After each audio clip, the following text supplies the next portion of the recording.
नमस्कार विद्यार्थी मित्रांनो, परत एकदा आपलं स्वागत आहे. घे भरारी तू या आपल्या यूट्यूब चॅनलवरती. तर विद्यार्थी मित्रांनो, आज आपण पाहणार आहोत विलासराव देशमुख शासकीय वैद्यकीय महाविद्यालय व रुग्णालय लातूर यांच्या अंतर्गत पदभरतीची जाहिरात आलेली आहे. यामध्ये एकूण पदे किती आहेत आणि पदे कोणकोणती आहेत याविषयी मी तुम्हाला सर्व काही डिटेल्सपणे सांगणार आहे. आणि सर्वात महत्त्वाचं म्हणजे या पदाचा सिलेबस काय आहे आणि या पदाची अंदाजे किती महिन्याच्या नंतर किंवा किती दिवसाच्या नंतर एक्झाम होईल याविषयी मी तुम्हाला सर्व काही डिटेल्सपणे सांगणार आहे.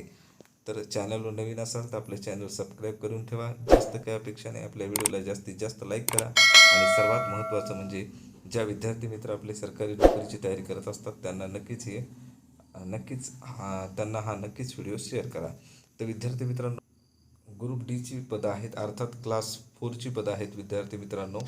तर आता यामध्ये तुम्हाला तर याची पदभरती कशी होणार आहे तर विद्यार्थी मित्रांनो, एक तुमची ऑनलाईन एक्झाम होणार आहे CBT मार्फत, अर्थात कम्प्युटर बेस्ड टेस्ट आहे. या परीक्षेच्या अंतर्गत तुमचे सिलेक्शन होणार आहे. तर विद्यार्थी मित्रांनो, आता या ठिकाणी इथे बघा पदे कोणकोणती आहेत आणि कोणत्या पदासाठी किती वेतन श्रेणी आहे या ठिकाणी इथे पाहू शकता तुम्ही. आता बघा, कक्षसेवक पद आहे, 36 कक्षसेवकांची पद आहेत. S1 नुसार पेमेंट आहे यांचा. त्यानंतर दुसरं पद विद्यार्थी मित्रांनो, बाह्य रुग्ण विभाग सेवक आहे, 5 पद आहेत त्यांचे. त्यानंतर शिपाई आहे, त्यांची 10 पद आहेत. माळी आहे, त्यांचं 1 आहे. त्यानंतर स्वयंपाकी आहे, 4 आहेत. क्षयकिरण सेवक म्हणून आहे, 1 पद आहे.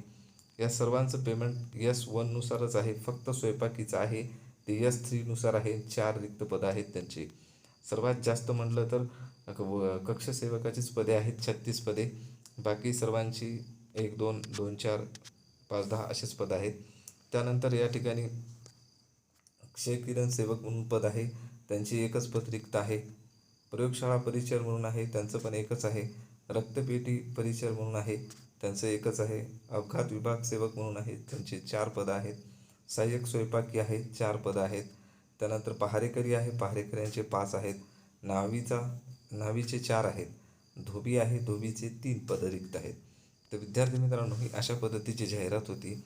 तर आता यामध्ये आपल्याला पाहायचं आहे, ही पाहिलं तुम्ही यामध्ये किती पदे आहेत वगैरे सांगण्यात आलेलं आहे. तर आपला अशा पद्धतीने त्यांनी डिस्ट्रीब्यूट केलेलं आहे, म्हणजे कोणत्या पदासाठी किती पदे रिक्त आहे ते दाखवलेलं आहे या ठिकाणी. तर आता या ठिकाणी काय सांगण्यात आलेलं आहे की विभागाच्या सूचनेनुसार कमी जास्त होण्याची शक्यता आहे. पदसंख्या किंवा आरक्षणाचं असेल ते या ठिकाणी सर्वसाधारण पदाच्या सूचना किंवा आरक्षणाच्या तरतुदी या ठिकाणी देण्यात आलेल्या आहेत. तर विद्यार्थी मित्रांनो, तुम्ही फॉर्म भरू शकता. या ठिकाणी खेळाडूचं सांगण्यात आलेलं आहे. दिव्यांग असेल तर दिव्यांगाचं आरक्षणासंदर्भात या ठिकाणी आहे. त्यानंतर अनाथांचं आहे. अनाथाच्या नंतर माजी सैनिक आहे, प्रकल्पग्रस्त आरक्षणाचं आहे. इथं भूकंपग्रस्त आहे, पदवीधर अंशकालीन कर्मचाऱ्यांचं आहे. त्यानंतर विद्यार्थी मित्रांनो, आता या ठिकाणी सर्वात महत्त्वाचं म्हणजे आपल्याला या ठिकाणी आता शैक्षणिक अर्हता विचारण्यात आलेली आहे. तर तुमचं किती शिक्षण असावं बघा. 6 जून 2017च्या अधिसूचनेनुसार उमेदवार कोणत्याही शासन मान्यताप्राप्त माध्यमिक शाळा परीक्षा उत्तीर्ण असावा.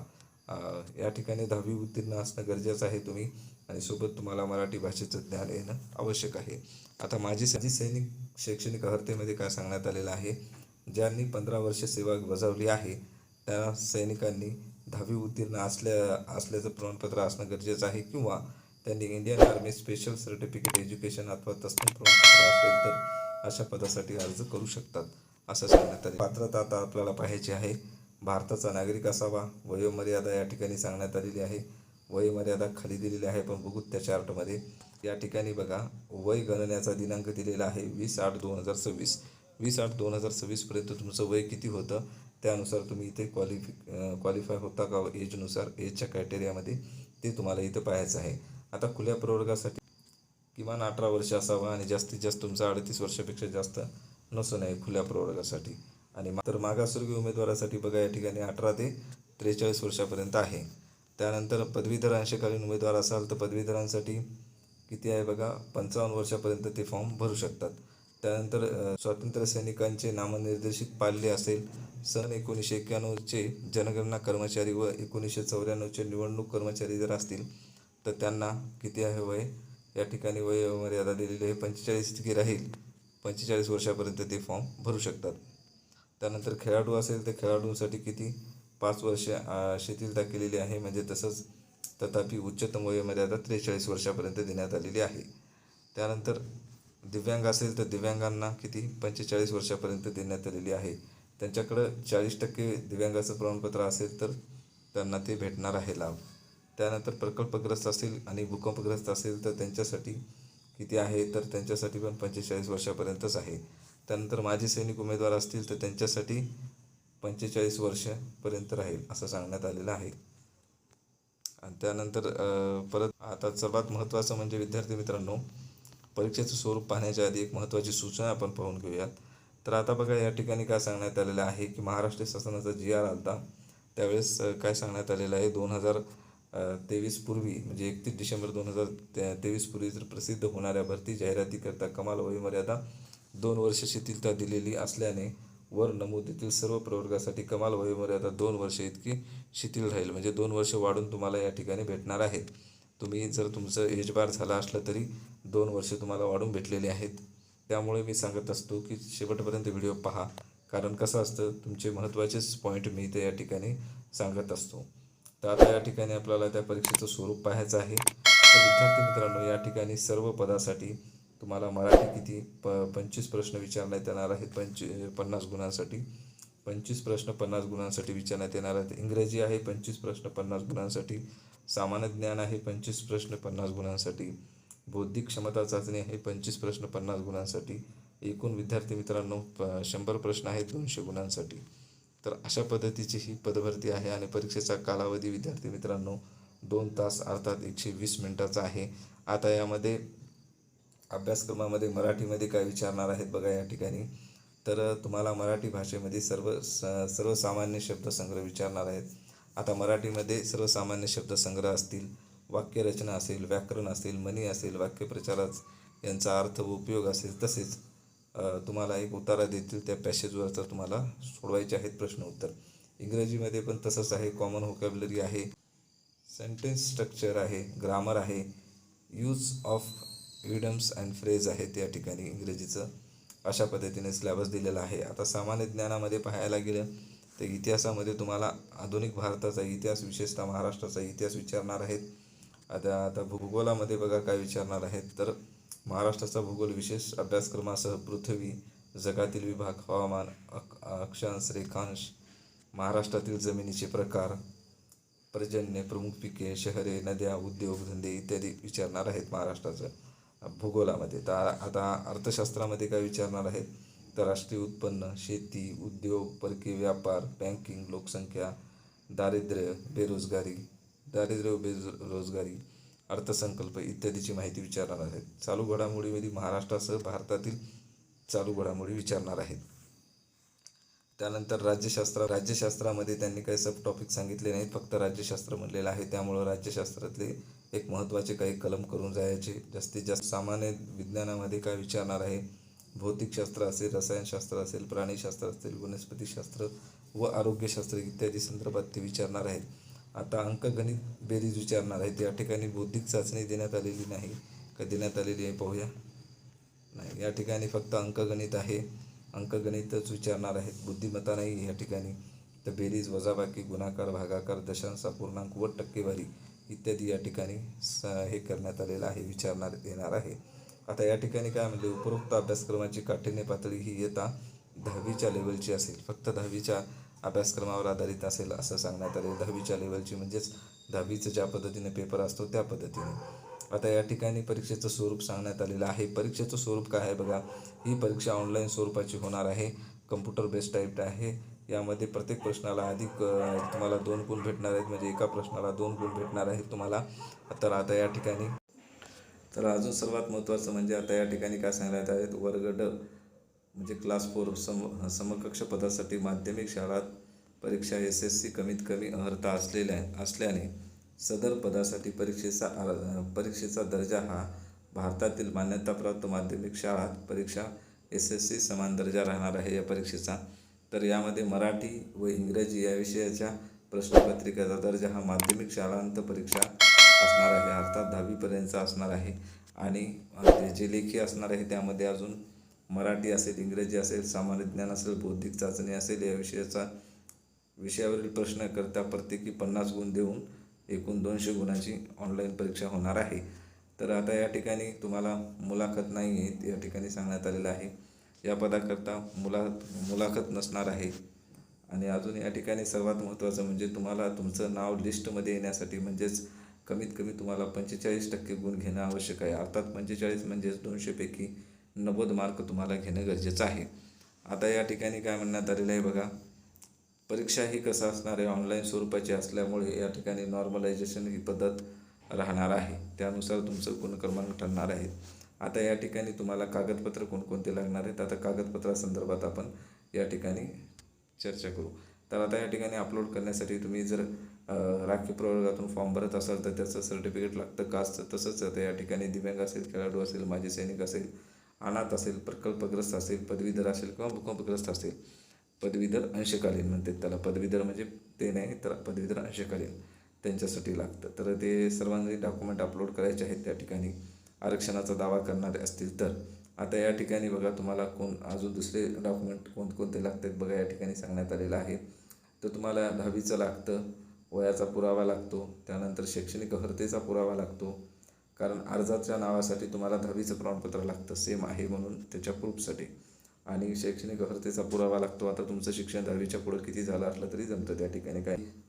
आता या ठिकाणी बघा, सामाजिकदृष्ट्या मागास असल्यास त्याबाबतचा पुरावा, त्यानंतर आर्थिक दुर्बल घटकातील असल्यास त्याबाबतचा पुरावा, अर्ज सादर करण्याच्या अंतिम दिनांकास वैध असलेले नॉन क्रिमिलियर, पात्र दिव्यांग असेल तर तुमच्याकडे दिव्यांग असल्याचा पुरावा, त्यानंतर पात्र माजी सैनिक असल्याचा तुमच्याकडे पुरावा असावा. त्यानंतर अजून त्यासोबतच तुमच्याकडे अजून काय असावं तर खेळाडू असेल तर त्या खेळाडूच्या आरक्षणाचा तुम्ही दावा करत असाल तर त्याचा पुरावा लागेल तुमच्या. प्रकल्पग्रस्त असेल तर त्यासाठी तुमच्याकडे ते पात्र पुरावा असावा, भूकंपग्रस्त असतील तर त्यांचा पुरावा असावा, अंशकालीन पदवीधर कर्मचारी असाल तर त्यांच्यासाठी तुमच्याकडे पुरावा असावा. तसेच नावामध्ये जर काही बदल झाला असेल तर त्याचा पण पुरावा तुमच्याकडे असावा. सोबत तुम्ही आर्थिक दुर्बल घटक असेल, मागासवर्गीय असेल, महिला असेल, राखीव असतील किंवा दिव्यांग, माजी सैनिक, माजी सैनिक, अनाथ, प्रकल्पग्रस्त, भूकंपग्रस्त, अंशकालीन पदवीधर कर्मचारी आरक्षणाचा दावा असल्यास तुमच्याकडे त्याचं रहिवासी प्रमाणपत्र असावं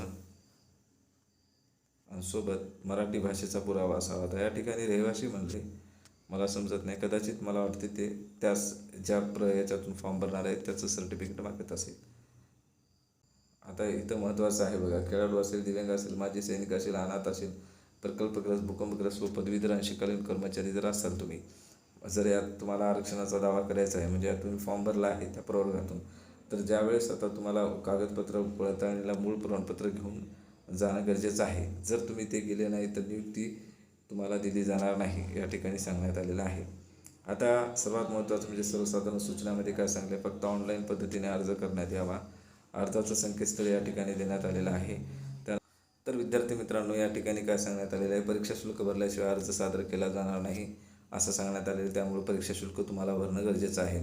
त्यासोबत तुम्हाला अर्ज सादर करण्यासाठी एक विशेष हे देण्यात येणार आहे डेट, त्यामुळे ते संपल्याच्या नंतर ऑटोमॅटिकली ते बंद होईल. ते आता या ठिकाणी काय सांगण्यात आलेलं आहे, तुम्हाला परीक्षा केंद्र निवडण्याचे इथं तपशील देण्यात आलेला आहे त्या वेबसाईटवरती ज्यावेळेस तुम्ही फॉर्म भरणार असाल त्यावेळेस. आणि दुसरी गोष्ट महत्त्वाचं म्हणजे तुमचं परीक्षा केंद्र बदलून द्या म्हणून विनंती वगैरे काही करता येणार नाही तुम्हाला.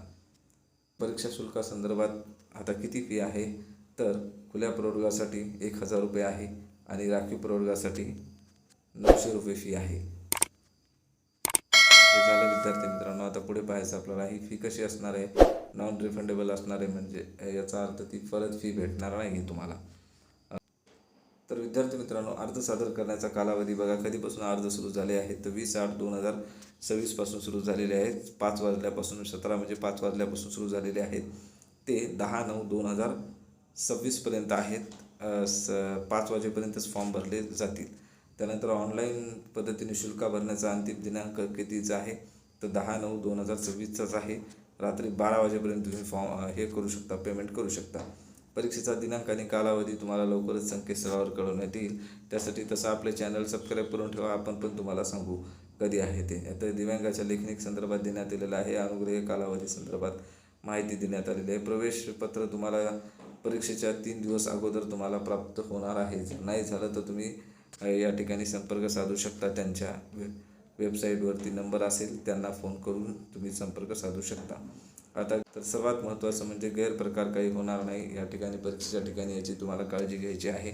जर काही झालं तर तुमच्यावर सरळ सरळ फौजदारी अभियोग दाखल करण्यात येणार आहे. त्यामुळे तुम्हाला हे वापरता येणार नाही. स्मार्टवॉच असेल, डिजिटल वॉच असेल, मायक्रोफोन असेल, मोबाईल असेल, कॅमेरा असेल या ठिकाणी वापरता येणार नाही. तसंच तुम्हाला पुस्तके, बॅग्स, पॅड, पाऊच, परिगण म्हणजे अर्थात कॅल्क्युलेटर तुम्हाला यासोबत बाळगता येणार नाही. तर विद्यार्थी मित्रांनो, ही होती माहिती कशी वाटली नक्कीच कळवा. आणि सर्वात महत्त्वाचं म्हणजे या ठिकाणी बघा, या ठिकाणी काय सांगण्यात आलं, अशा ग्रुप वाईज पेपर होणार आहे. तुम्ही आत्तापर्यंत पाहिले असतील TCSचे पेपर अशाच पद्धतीने होत असतात. तर ग्रुप वाईज देण्यात आलेले आहेत. आता मराठी ए ग्रुपमध्ये बघा अशा पद्धतीचे प्रश्न असतील. मराठी ए ग्रुपमध्ये 5 प्रश्न, बीमध्ये 7 असतील, ग्रुप सीमध्ये 6 असतील आणि ग्रुप डीमध्ये 7 प्रश्न असतील. अशा पद्धतीचे टोटल 25 क्वेश्चन असतील तुम्हाला. इंग्लिशचे पण तसंच आहे, 5-7 5-7 अशा पद्धतीने. जनरल नॉलेजचे पण आहेत 6-7 6-6 अशा पद्धतीचे. IQचे एक टेस्ट आहे, त्याच्यामध्ये पण 7-6-6-6 अशा पद्धतीचे प्रश्न दिलेले आहेत. आणि त्यानुसार सर्वात महत्त्वाचं म्हणजे तुम्हाला तो टाईम झाल्याशिवाय तुम्हाला पुढच्या ह्याच्यामध्ये जाता येत नाही आणि पुढच्या ह्याच्यात गेल्याच्यानंतर परत तुम्हाला वापस येता येत नाही. रिटर्न त्याच डेस्कवरती त्याच ग्रुपमध्ये येता येत नाही. त्यामुळे विद्यार्थी मित्रांनो, जे प्रश्न असतील ते अगोदर पटकन सोडून घ्यायचे, कारण पुढं टाईम संपण्याच्या अगोदर सोडून घ्यायचे. आता एकदा पुढच्या ह्याच्यात गेल्यानं ग्रुपमध्ये गेल्याच्यानंतर ते मागच्या ग्रुपमध्ये नाही होत, परत येता येत नाही. तर आता या ठिकाणी रिक्त पदं देण्यात आलेले आहे. कोणत्या प्रवर्गासाठी किती पदे आहेत ते. तर विद्यार्थी मित्रांनो, ही होती माहिती कशी वाटली नक्कीच कळवा. माहिती आवडली असेल तर लाईक करा, शेअर करा आणि आपल्या चॅनल सबस्क्राईब करा. सर्वात महत्त्वाचं म्हणजे तुमचे काही प्रश्न असतील तर कमेंट बॉक्समध्ये नक्की विचारा. थँक्यू विद्यार्थी मित्रांनो.